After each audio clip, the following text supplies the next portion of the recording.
بالله من الشيطان الرجيم بسم الله الرحمن الرحيم الحمد لله رب العالمين والصلاة والسلام على سيد المرسلين محمد وعلى آله وأصحابه ومن تبعه بإحسان إلى يوم الدين. Falëndërimet, lavdërimet gjithnjë I takojnë Zotit të Madhërisëm, krijuesit të gjithësisë, sunduesit në këtë botën e botën tjetër. Atë e falëndërojmë dhe vetëm prej Tij ndihmë dhe mbështetje kërkojmë. Përshëndetet, salavatet, selamet tona të përzemërta në këtë ditë të bekuar nga ky vend, nga thellësia e zemrave tona, ja përcjell me mësuesin ton Muhammed Mustafa sallallahu alaihi wasallam, familjes së tij të ndershme, shokëve të tij besnik dhe gjithë atyre të cilët e pasuan dhe e pasojnë rrugën e tij deri në ditën kur takohen me Allahun xhelle xhelalu. Të nderuar dhe të respektuar vëllezër besimtar, në vazhdim të porosive të pejgamberit sallallahu alaihi wasallam, sot erdhëm te një prej porosive që ka të bëjmë me etikën, sjelljen e njeriut. Dhe kemi thënë se pejgamberi sallallahu alaihi wasallam këtë hadith na ka ndaluar që t'i bëjmë 3 gjëra.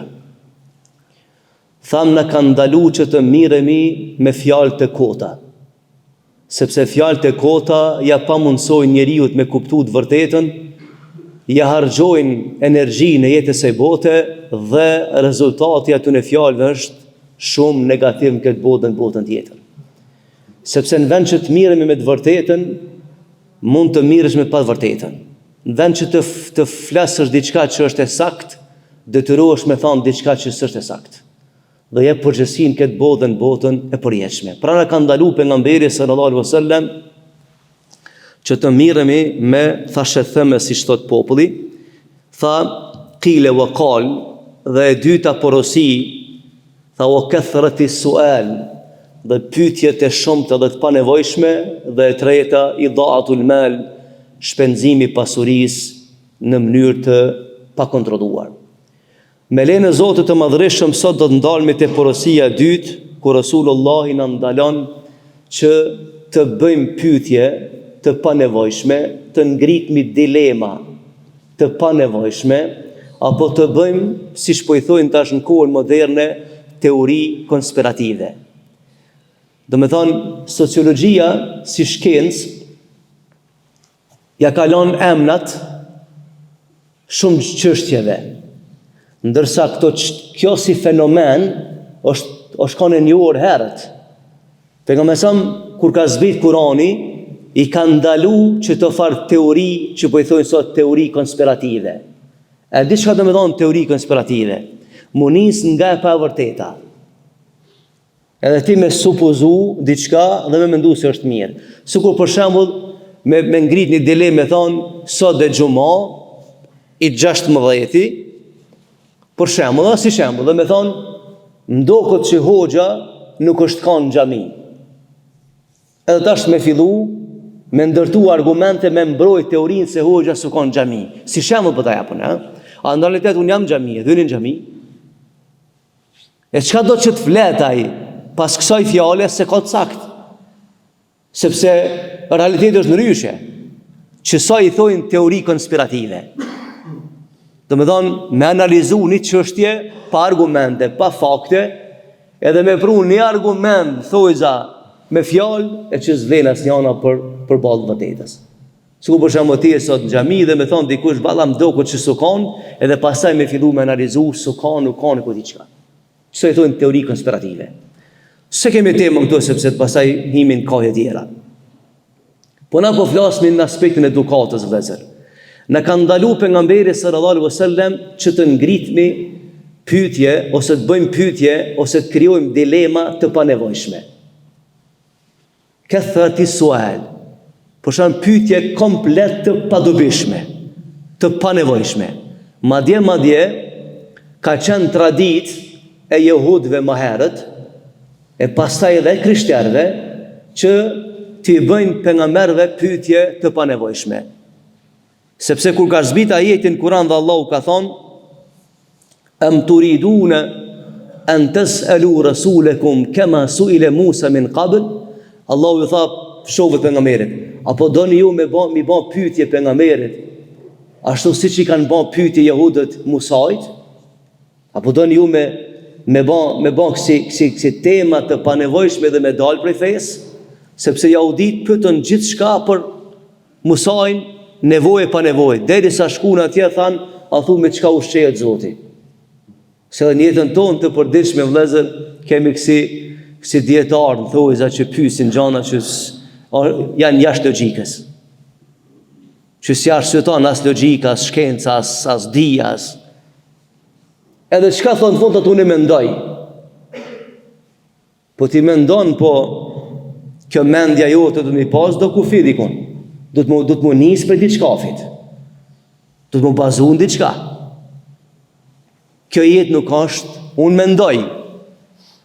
Së shkështu, ka parime, ka regula, ka disiplina, ka shkencë. Në kodër të aty në ligjeve ti mund është me kriju një opinion, ama jo shkat në tekë, dhe unë mendoj. Edhe kjo pyetje për shembull e pa nevojshme, për shumë tema vëllezër, jehudët e kanë pas zakon, e kanë pyet Musain gjithçka. Për Zotin e Madhreshëm, që si takon njeriu me pyet. Derisa është hidhur Allahu me ta. Të njëjtat gjëra i kanë bërë krishterët me pejgamberët e tyre. Edhe pse të gjithë pejgamberët janë pejgamberë që ne i besojnë. E njëjti mentalitet ka provu mu instalu edhe në Islam. Me pyet pejgamberët prapë marr. Muslimani me bë pyetje të panevojshme. Bele që sa interesant dhe zër. Ka qenë një ditë për ditë dhe pejgamberi sa në mexhlis. Edhe ka hyrë njëri në mexhlis masalit, ka thonë: "O i dërguari i Allahut, thotë kam një pyetje." Thotë: "Urno, çfarë pyetje ki?" Thotë: "Më ka hub devja, ku është devja jeme?" Ai më ka menduar se Resulullah i ka ardhur me harruj devën atina. Resulullah i ka ardhur me të mësu që ti dush më kujdes për pasurinë që e ki. Ama ai nuk është përgjegjës kur të humb ty pasuria dhe të humb deva, të humb ku diçka. Edhe Resulullah i thot: "Po unë s'kam ardhur për këtë çështje, unë jam i dërguar i Allahut për të mësuar ty ku është deva e jote." Edhe Allahu pastaj zbret Kur'an dhe thot: "Mos e pyetni pejgamberin pa lidhje çysh e kanë pyetur Musain jehudët." Se Resulullah s'ka ardhur të kallëzu ku është deva e jote. Ai ka ardhur të kallëzu parimet fundamentale të jetës, ndërsa gjërat përgjithësi që ki ti janë tuat. Pra kanë pyet gjithçka që ka ardhur në mendje derisa kanë folë edhe për Zotin e Madhreshëm. Madje vëllezër, për i pyetjeve që i kanë bërë te pejgamberët, kanë kërkuar diçka jo që Zoti s'ka mundësi me bën. E keni ndëgjuar në herë vëllezër pyetjen më të pakuptimt, edhe që e shpjegon çfarë niveli o budallakia njerit, kur thot për shembull, a ka mundësi me kriju Zoti një diçka, për shembull, një gurit madh që s'u çon vet, për shembull. Çfarë filozof kemi në mesin tonë? Aja llogarit Allahu xhelle wala si diçka thjesht. A ka thonë Allahu në Kur'an 7 palë qej dhe 7 palë tokë, sepse dhe toka ka kate. E detrat e yjet, e hana e dielli, në ditën e gjykimit të gjitha ndalen në dorë të Allahut Azza wa Jall dhe nuk peshojnë më shumë se sa një kraj mickulës. Ky është Rabbul Alamin, krijuesi i madh. Që është temë tjetër diskutimi në akide kjo. Pra vëllezër, muslimani duhet me pas edukat në raport me Zotin. Muslimani me pas edukat në raport me pejgamberin. Nuk pyetet gjithçka për Zotin e Madhreshëm. Zoti nifet përmes argumenteve në Kur'an, jo përmes mendjes. Sepse nga njëre manipulon shejtani me mendjet njerëz dhe çon ku mendja s'ja merr. Dhe nuk pyetet gjithçka Resulullah. Pastaj zbresnin rrafshin njerëzor. Pse duhet me bë temë diskutabile, diskutimin i çështje që as nuk ndodh, as nuk lidhet me ty, as nuk ka realitet, as shumë e radhë. Pse? Për çka duhet me bë? Pse duhet me diskutu? Sepse në kohën tonë, vëllezër, që po jetojmë ne, begi këto kampet e teorive konspirative për ta devijuar orientimin e shoqërive, sponsorizohen nga qarqe të ndryshme dhe qesin tema për ta zhvendosur realitetin. Edhe pastaj ti je në shtëpi, e ndëgjon një prallagji aty, edhe bash helaç, edhe me familje, me shoqëri, tu diskutu për prallat e njerëzve. Tu diskutu për diçka që s'është e jotja, që t'hyn punë dhe s'është realitet. Për këtë arsye Resulullah po na thot, për muna kursy energjinë, po na thot distancohuni prej temave të panevojshme. Distancohuni prej bisedave, prej çështjeve hipotetike, sepse e shpëton kohën, e shpëton mendjen, edhe e ruan qetësinë nëse ti distancohesh prej gjanave që s'bojnë dobi. A nëse hyn në atë teori, pastaj një Zot e din se ku fillon dhe ku mbaron, dhe sa do që zgjata e bisedë, fune kryer është e kotë. E panevojshme. Është e panevojshme dhe është e padobishme. Në ka thonë pejgamberi sallallahu alaihi wasallam, prej cilësive të muslimanit është ai pyet vetëm çka i bën dobi, edhe distancohet për asaj çka si bën dobi. Keni pa vëllezër studentat të cilët janë të suksesshëm. Këtë gjitha pyetje që i bajnë nivelin që e kanë. Ndërsa të pa suksesshmit krijojnë barikada midis rrugëve.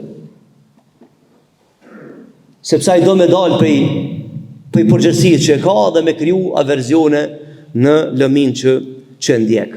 Pra kjo feja jonë na shpëton vëllezër, sidomos në kohën tonë, sepse ne shoqërit po shkojnë t'ju afru fundit jetës. Dhe na ka thonë Resulullahi, sa ma shumë që t'ju afrohen shoqërit fundit të jetës, do të dalin në shesh prallagji, njerëz të kotë, të cilët diskutojnë për gjëra të çuditshme. Edhe manipulojnë masën, e manipulojnë shoqërinë, e vënë në siklet shoqërinë. E ka thonë kur ta përjetoni këtë kohë, kthehuni në burimet e sakta të dijes. Kthehuni në burimet e sakta të dijes, pyetni thot dietarët e kohës për çështje të ndryshme që lidhen me kohën dhe siguroni veten dhe familjen dhe mos bini këtë rafsh, domethënë këtë humner të shoqërive. Dhe sot keni pasën çfarë gjendje janë shoqëritë, në çfarë pasigurie jetojnë shoqëritë dhe në çfarë dëshpërimi masiv jetojnë shoqëritë. A di pse jetojmë sot në dëshpërim masiv? Sepse kemi ngarku veten me diçka që s'është e jonja, dhe ja kemi marrë hapësirën të mirës. Vëllezër, a di çka do të thonë me ngarku veten me diçka që nuk është e jotja? A e shifni si shembull për marrë që kjo letër shumë e thjeshtë është. Shumë e thjeshtë. Me më obligu dikush, unë me majtë në dorë pej sabajt dhe në mramje, mbahet 20 kg ronë. Se ma vret trunin, ma rëndon trunin. Me më thonë dikush, në sabah si që është majtë në dorë, e dhe që shkojsh me fjetë mramje, mos e lësha. Në sabah kër e ku marë mu ka do ke letë, ama gjatë ditës rënohet, qështu është jetë a njerit. E fillon mëngjes me gjëra të kota, të vogla, po deri në mramja në batë mdhaj ato.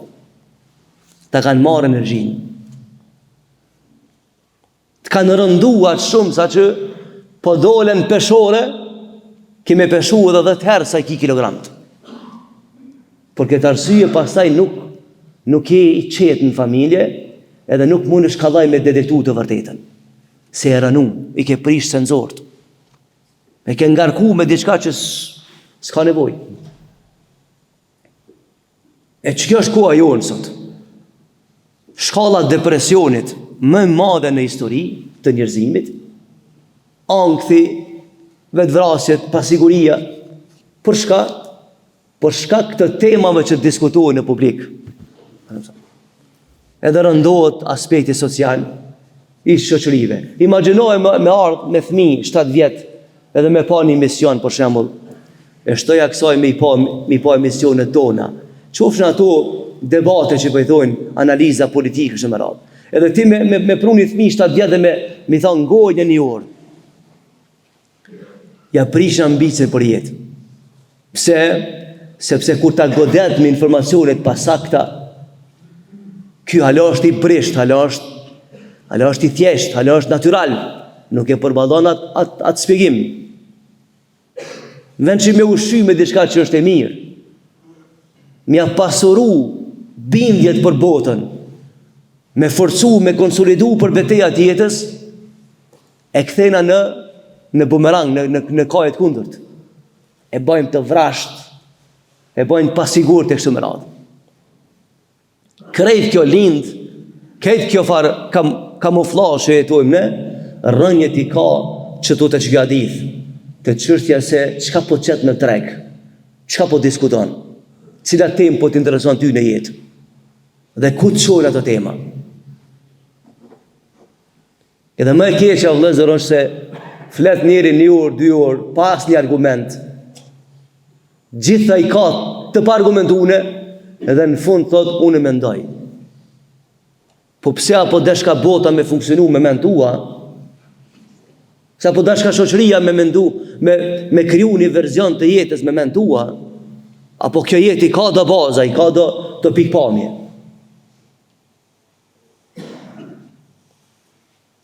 Pra jemi me një kohë që kanë me shpëtu shpirtin, ndërgjegjen, kanë me shpëtu familjen dhe kanë me tu qetë vetëm ata të cilët kanë mu ka për feje. Se feja për një farforme të glorifikon, të ban të qëndrushëm. Dhe shifni sot. Shifni sot pasigurit janë ata të cilët distancohen për mësimet fetare. Ka hyjë me një botë pa njohur. Ka hyjë me një trend gabul. E di çfarë do me thonë vëllezër me hyp me një ballan edhe me ton piloti, unë nuk e di ku i të shkuju. E di çfarë frikë është? E çish po don me hyp këtë jetë në trend të jetës, me një trend që se di ku përfundon, ha? Qysh është e mundshme? Imagjinoje, shumë thjesht, me ta ndru destinacionin, çfarë ankthi, çfarë trishtimi, çfarë frikë është. Po me bëmë të ndru destinacionin e jetës, ku shkon në vëllai doshti? Qysh ja ke besu trenin e jetës dikuj që s'është i sigurt? Ku ka me përfundu kjo jetë? Nëse si në trend të sigurt. Ku shkon? Edhe kush e ban nesër përgjegjësin për ty në ahiret? Askush.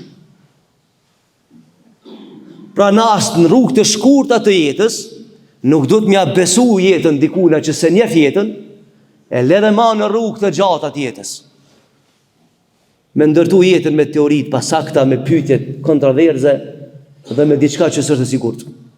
Për këtë arsye Resulullah na thot, e vërteta është e qartë, e pa vërteta është e paqartë. Rruga kësaj bote është një, kush do të krijon rrugë tjera, të gjitha përfundojnë.